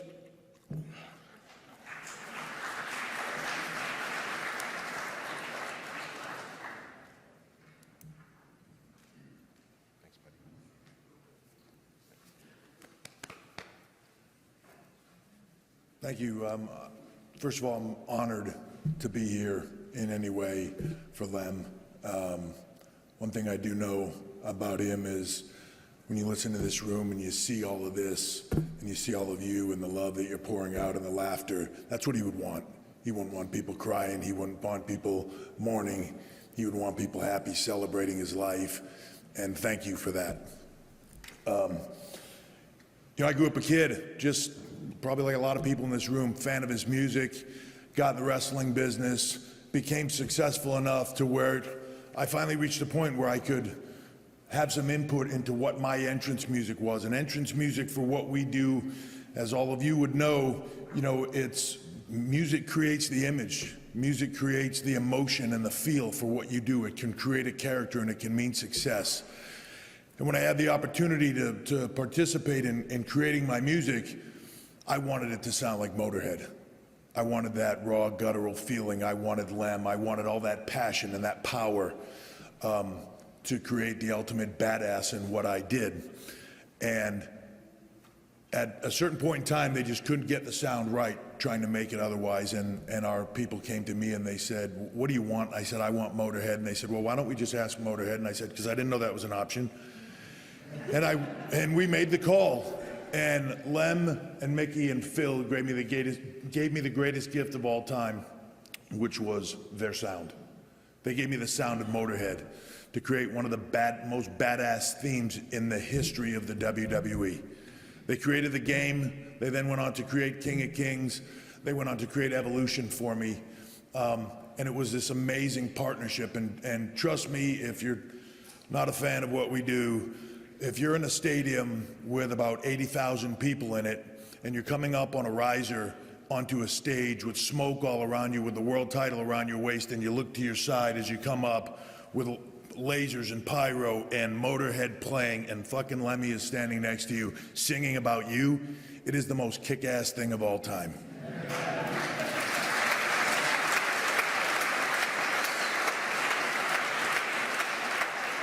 More importantly than that, though, over the years, Lemmy gave me the gift of his friendship. We connected in some way. We connected. He would always come whenever he was in town and we were in town. Most often it would be Staples Center, but London, wherever we were. He'd come to the Staples Center and they'd tell me Lem would arrive and his white limo would pull in downstairs and he'd wait, and before my match they'd go get him and he'd come out and he'd sit in the arena in the front row, and I'd say hi to him on my way into the ring, and I'd wrestle, and then I'd come out and I'd talk to him again, and then he'd say, "I'll see you in the car," and he'd wait outside until the show was over, and I'd showered and I'd come back and I'd sit in the car with him for hours and we'd just talk. And sometimes he'd play me the new Motorhead, sometimes he'd play me something else he wanted me to hear, or a track that he was working on for us, or a lot of times we just talked about life. And after that had happened 4 or 5 times, I was the bad guy in wrestling. And after 4 or 5 times at the Staples Center, I remember going to him one time after getting beaten again and walking up to him. And Lem, I went over to him to shake his hand, and I gave him a hug, and he looked right at me and he goes, "Man, you suck." He said, "You can't win a match to save your life. I don't know why I come and see you." And I guess I probably looked at him stunned, and he grabbed me by the back of my neck and he said, "That's why you're perfect for Motorhead."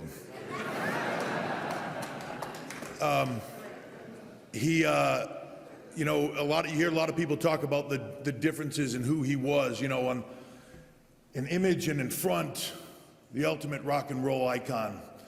But then the guy behind that was totally different, polite, and all the things that you've heard said. And it's one quick story for me that encapsulates a lot of that. I went to a show, we were in Phoenix. There was a stadium show that was going to be playing the next day, so I stayed over with my wife, and Motorhead was playing, and there was a bunch of other iconic rock bands, heavy metal bands, that I won't say the name of, just in case you're embarrassed by the story. But they were all there, and we walked in backstage, and Todd was with us, and as we're walking down the hallway, I'm passing by all these iconic heavy metal stars that I am in awe of, and I'm looking at all of them, and they're wearing Bermuda shorts and Hawaiian shirts, and they've got glasses of wine, and there's incense, and there's it's not at all what you would expect growing up as a kid, you know what I mean? Seeing all this, and this is what, as I'm going down the hallway and I'm seeing all that, I'm thinking, wow, this is just so different, because a lot of these bands I'd never met before. And then I get to Lem's dressing room, and Todd opens the door, and I go to step in with Todd, and he goes, "Lem, H is here." and there are 2 topless girls. There's a pile of blow, a bunch of pills. Lem has a towel on and another towel on his head, like a big giant turban. And he's like, come in. And as I go to step through, he says, with Steph, my wife. And Lem goes, shit, close the door. And they close the door. We stepped out, closed the door. A couple minutes go by. We open the door back up to step in. Now with my wife, everybody has clothes on. Lem's got pants on. The drugs are miraculously gone off the table, which I'm only assuming he did all of. And he still did have he was in front of my wife, very respectful. And you know, in some way, the ultimate gentleman. And that was always the coolest thing about Lem. We had this friendship. We wouldn't see each other for years. And then we'd see each other, and it was like no time passed. And we'd just catch up.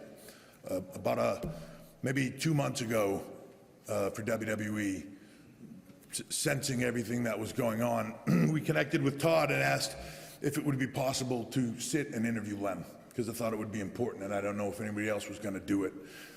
And we met at the Rainbow, and I had seen Lem 6 months earlier, and he didn't look good. Maybe a year earlier, he didn't look good. And when he showed up that day, man, it was like the clock had rewound 10 years, right, Todd? I mean,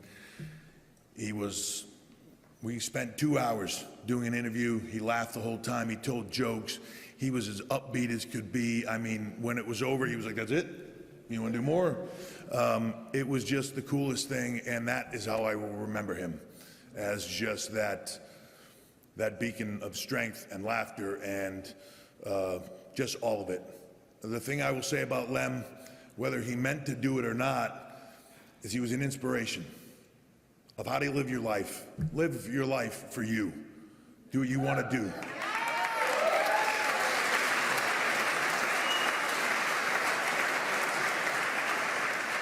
He did it his way. He did it his way right until the last day.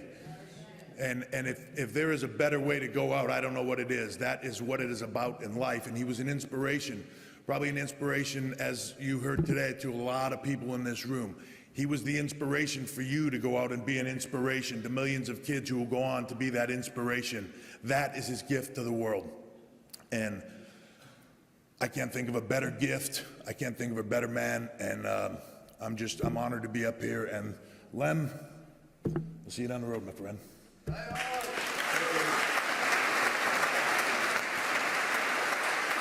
All right, we have 12 minutes left of going over a half hour already. So I want to call up Lars and Robert, but as you're coming up, let me just say that one of the biggest highlights in my 25 years with Lemmy that he had always spoke about was his 50th birthday party we held at the Whiskey A Go-Go, where Metallica came out dressed as the Lemmys and played for him. And I have to tell you, there's not a lot in life that, could match something like that. So we want to thank you guys for being there and the love you have shown him. Thank you.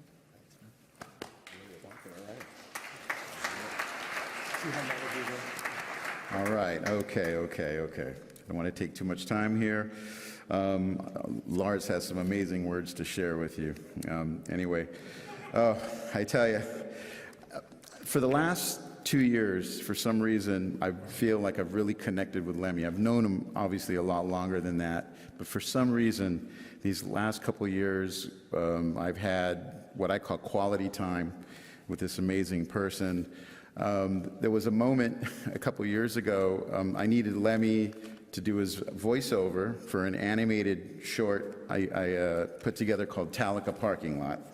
And I call him up, I said, Lemmy, can you do this? And we only had 1 day to do it, and he was like, yeah, but I need a ride, come pick me up. I said, he's like, be there at 3 o'clock. I said, okay, Lemmy, I got a surprise for you. So I have this Buick 64 lowrider Riviera, and it's cobalt blue, beautiful, beautiful car, but it wasn't running right? The starter's not working, needed a tune-up, the whole deal. So I had a mechanic show up earlier that morning, 9 a.m.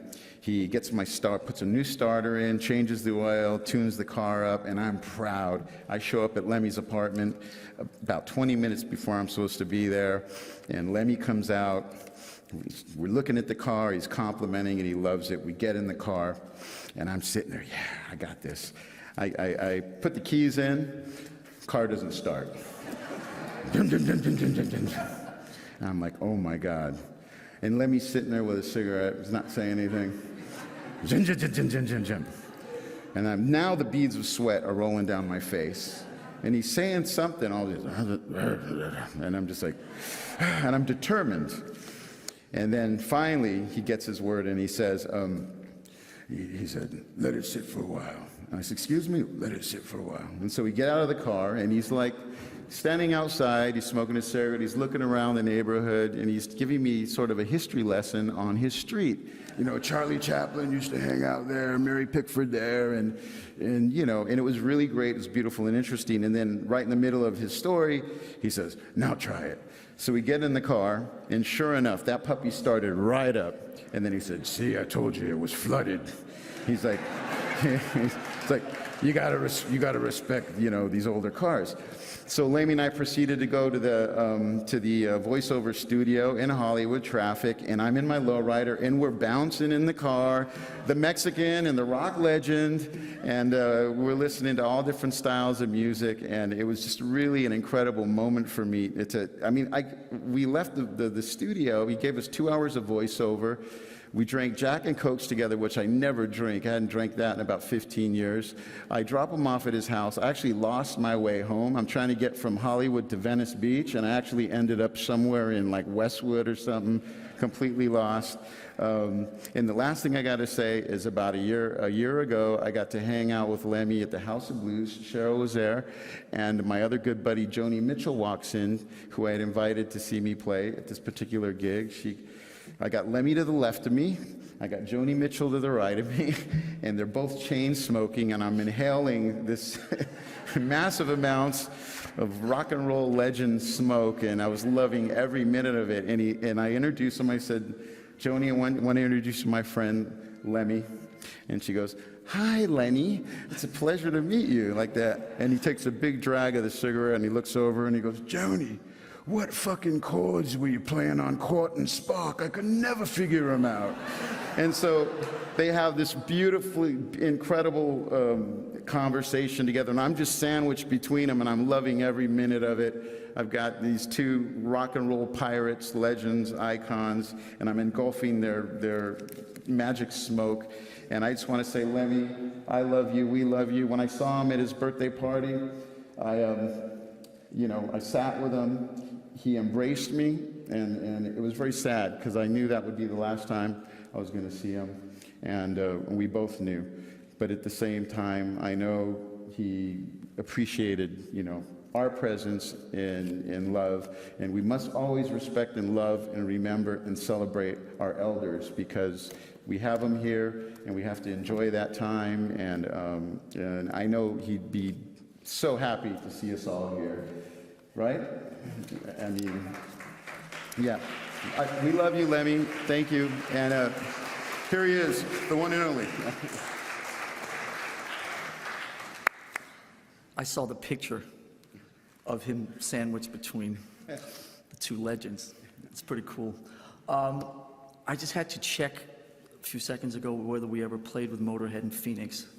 And thankfully we didn't, but I just had to spin that one in my head for a second. So I think like Mickey and Mike and a few others, maybe I'll keep the personal stories and the shenanigans, save those for another day. So instead, I'll share this with you.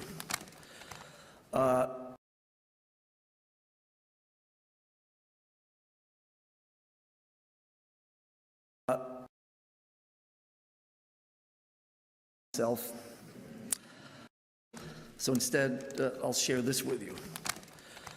34 years ago, in June of 1982, in West Hollywood, I threw up all over myself. That's not particularly significant because of the throwing up. In my late teens, unfortunately, I threw up quite often. But it is significant because of where I threw up. I was in Lemmy's hotel room at the Sunset Marquis at about 4 o'clock in the afternoon on the day they were playing the biggest show on their Iron Fist headline tour. I spent a good deal of time outside the Plaza Hotel in Copenhagen. Some of you guys down here may have been there. And over the course of those years, I met many great people: Richie Blackmore, Ronnie Dio, Phil Lynott, Robin Trower, and they were all kind enough to sign autographs, take a picture, exchange a few seconds of pleasantries, but that was kind of that. Subsequently, after moving to America, I was now in Southern California, and Motorhead became the primary musical force in my life. I lived and breathed every note they played, every word Lemmy sang, and every tall tale that I read in interviews. When they came to the U.S. for the first time in '81, supporting you, Ozzy, I was obviously more than thrilled and was going to follow them all over California for the whole week. There I was, literally following Motorhead around, driving behind their tour bus, up and down Interstate 5, the biggest fanboy on the planet. But this was different.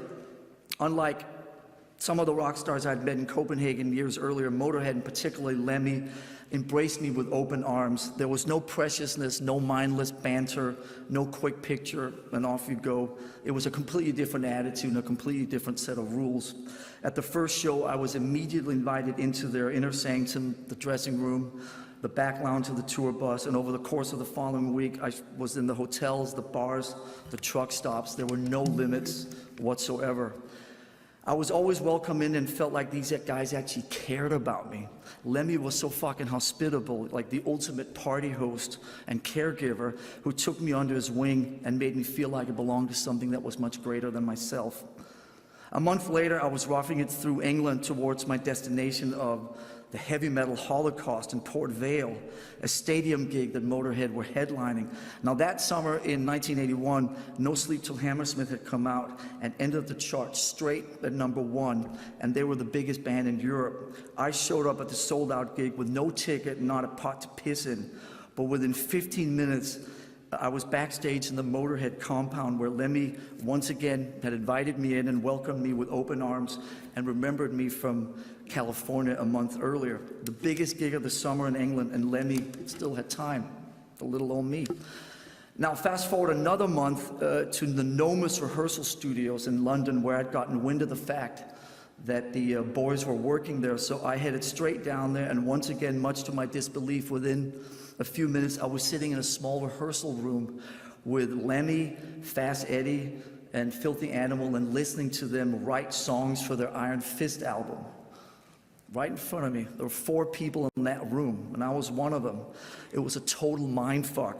I was 18 years old, and these events made a huge, indescribable difference in my life over the course of that summer. It made me want to be in a band. It made me want to form a band.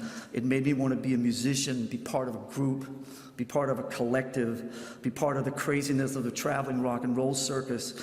And one day, maybe we could extend that same open door, that same open embrace to other awkward and disenfranchised kids that hopefully one day would come our way. So in the thousands of interviews I've done since then, I've always cited Motorhead and Lemmy as the main inspiration and the primary reason that Metallica exists, both musically and attitude-wise. So thank you, Lemmy, for helping shape who I am today. Thank you, Lemmy, for the open door, for the music, for the drinks, for the laughter, for the stories, for never judging us, for always making me feel part of something that was so much bigger than myself. And thank you for always mastering the fine balancing act of being just enough of a rock star to be cool, but not too much of one to be uncool. So finally, I just want to say thank you for also taking a picture of me while I was sitting in your hotel room at the Sunset Marquee with barf all over myself and putting it on the inner sleeve of your next album, Orgasmatron. That was the ultimate seal of approval, the ultimate compliment. I will forever be appreciative and grateful to have known you, and beyond proud to shout from every fucking rooftop how much you have meant to me and how your attitude and all-around coolness has inspired me over the last 37 years. Rest in peace, big man.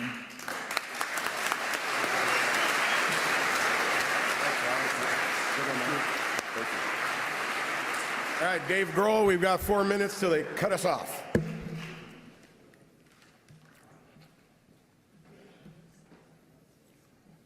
And immediately after this, everybody's going to the Rainbow, and let's celebrate.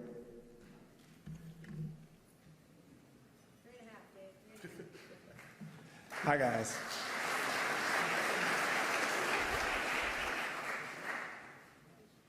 There's not enough time for me to tell you how much Lemmy meant to me and all of the amazing experiences that I had with him. The first time I met Lemmy, I was at fucking Crazy Girls about 20 years ago. And I was walking back to the men's room. On the way back, I looked to my left and I saw Lemmy by himself in the corner on a video game. And it blew my mind. I knew that I couldn't just go say something because he was on his own in the corner. On the way out, I thought, I have to say something. He's my hero. He's the one true rock and roller that bridged my love of AC/DC and Sabbath and Zeppelin with my love of GBH and the Ramones and Black Flag. So I walked up and I said, "Excuse me, Lemmy, I don't want to bother you, but you've influenced me so much. You're my musical hero. I'm a musician. I play in the Foo Fighters, and I was in Nirvana." And he looked up from the video game, and the first thing he ever said to me, he said,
wasn't, fucking Lord knows, neither am I. But this is a song that Little Richard sang. And I thought I'd read it. It's called Precious Lord, Take My Hand. Precious Lord, take my hand. Lead me on, help me stand. Lord, I'm tired, I'm so weak. Lord, you know I'm worn.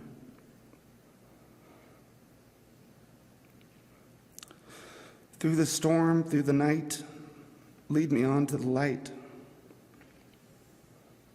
Take my hand, precious Lord. Lead me home.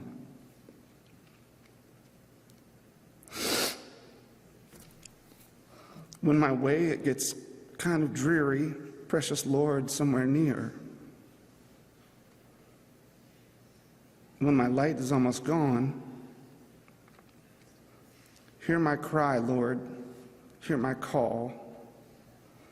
Hold my hand, lest I fall.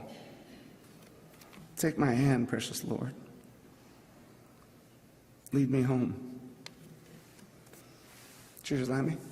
I miss you.